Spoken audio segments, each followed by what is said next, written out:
আসসালামু আলাইকুম। আজকে আপনাদেরকে আমার কবুতরের ফার্মের ভিতরে নিয়ে যাব। দেখেন, এটা পরিবেশটা একটু নষ্ট হয়ে গেছে। মোটামুটি এক সপ্তাহ যাবৎ পরিষ্কার করা হয় না, তো পরিষ্কার সবসময় প্রতিদিন পরিষ্কার করি না, পরিষ্কার করতে হবে আবার। দেখেন, এই ঘরটা ফ্লোর করার পর, পাকা করার পর আপনাদেরকে ভিডিও দেখাইছিলাম। এখন আবার দেখেন, এই বাচ্চাটা তখন ছোট ছিল, একদম ছোট ছিল। দেখি, আসো আসো আসো। তখন একদম ছোট ছিল, এখন দেখেন বেশ মোটামুটি হয়ে গেছে, উঠতে পারে হালকা হালকা।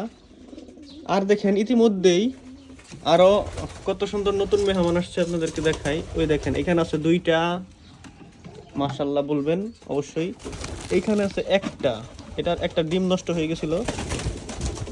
তারপর আরো আছে, আরো যদি দেখাই আপনাদের, আরো যদি দেখাই, এই যে দেখেন এখানেও আছে, এই যে এখানেও আছে দুইটা দুইটা। আর এই যে উপরে একটা বাচ্চা ফুটছে, আর একটা ডিম রয়ে গেছে, এটাও ফুটবো ইনশাল্লাহ আশা করি। আর এই যে দেখেন উপরে এখানেও একটা আছে, এখানেও একটা আছে। এই বাচ্চাগুলা ধরেন, এই যে এখানে এটাও বাচ্চা হবে ইনশাল্লাহ আশা করি। এই বাচ্চাগুলা এই ইঁদুর আছে না, ইঁদুরে খেয়ে ফেলতো। এই যে এখানে দেখেন মাটা বসে আছে, এখানে একটা বাচ্চা ফুটছে, আর একটা বাচ্চা ফুটবে, একটা বাচ্চা ফুটছে আর একটা বাচ্চা ফুটবে। ডিমের মধ্যে তা দিচ্ছে, বসে আছে। তো যেটা বলছিলাম যে এই বাচ্চাগুলা এক রাতে 6টা বাচ্চা খেয়ে ফেলছিল ইঁদুরে। এই ফ্লোর, তখন ফ্লোর ছিল, পাকা ছিল না, মাটি ছিল।